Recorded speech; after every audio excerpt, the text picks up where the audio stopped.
Pete Hegseth, as we know, is a dope.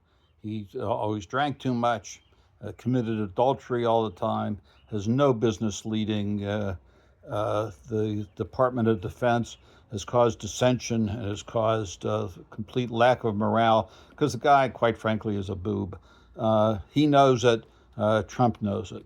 But let's talk about something more important. And some of this has come up on posts I've seen on Facebook, but we should never forget there was Josephine Baker, who was a black jazz singer in the United States, but had to go to France to sing and perform because the prejudice in the United States was so great. She was not allowed to perform in front of integrated audiences. Imagine that. Wasn't that long ago, folks. But she went to France, and to help French during World War II, she became a spy.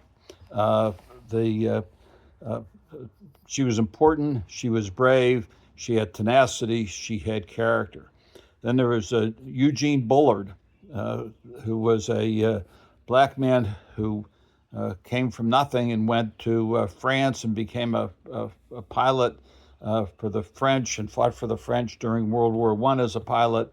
He tried to enlist in the U.S. Army Air Corps when America joined the war, but they wouldn't allow black pilots. If you can imagine, he was highly decorated in France, and memory serves me, he also served at the beginning of World War II. Highly decorated, ended up as an elevated operator in the Empire State Building. We had Doris Miller, a black man from West Virginia, who, in the face of the Japanese onslaught on December 7th, 1941, took a machine gun, which he was, just by taking it, was learning how to use it, and was willing to sacrifice his life to protect America and Americans.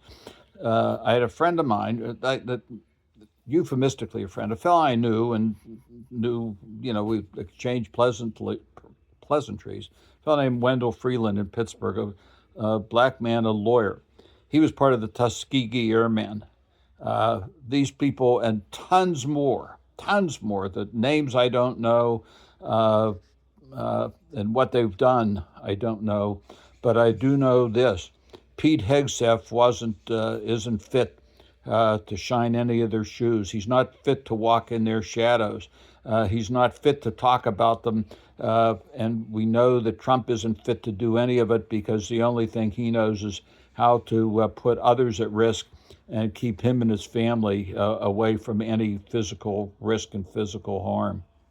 But we need to thank those people. And it's not just black people, but there are thousands and thousands of people of Japanese descent who fought for this country in World War II, women who produced the armaments, and some of whom were spies in World War II, and kept the munitions flowing and attended as nurses and others throughout the American wars.